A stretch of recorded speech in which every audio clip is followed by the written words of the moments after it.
What is going on, guys? And today we're going to be replacing a CUK 2941, which is AC filter, or it's cabinet filter. People call it differently, but it's going to be sitting right under the hood, and it's going to be quick and easy guide how to replace the AC or cabinet filter. So simply pop in the hood, 13 mil or a ½ inch, and just a 45-degree turn, which is going to be 4 knobs. Removing the shoe, which mine is broken, so I don't have to, and sliding out the panel. Under the panel we have the box here, which is showed us is locked. Same way,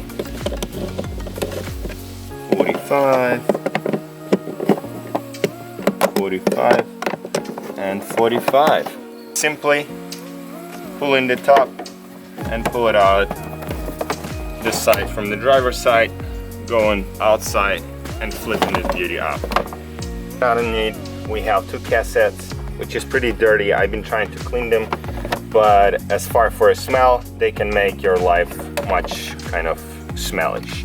Should have tell you from the start, but as far as we opening the box, we exposed in 2 filters, brand new, clean one, really nice one. The main filter, CUK 2941, which is our number, and we also have a user manual, BMW X5, whatever. And simply pop in the beauty inside. Then the second one.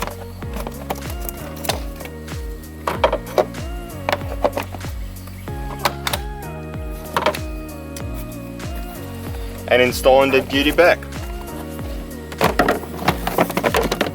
Same way as we dismounted.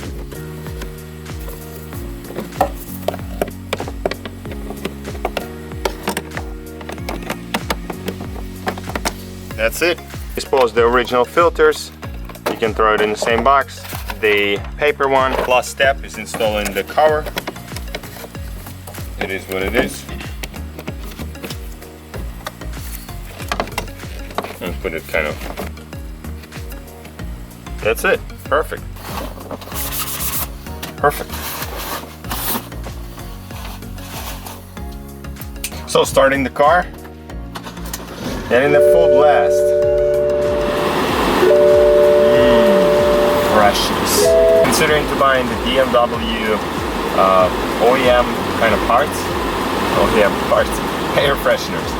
They're awesome. I have 2 of them, and they sit in pretty cool on a central console. It definitely smells much nicer, I guess, from the first start. But yeah, no check engine light, almost 140,000 miles. We're driving good and strong.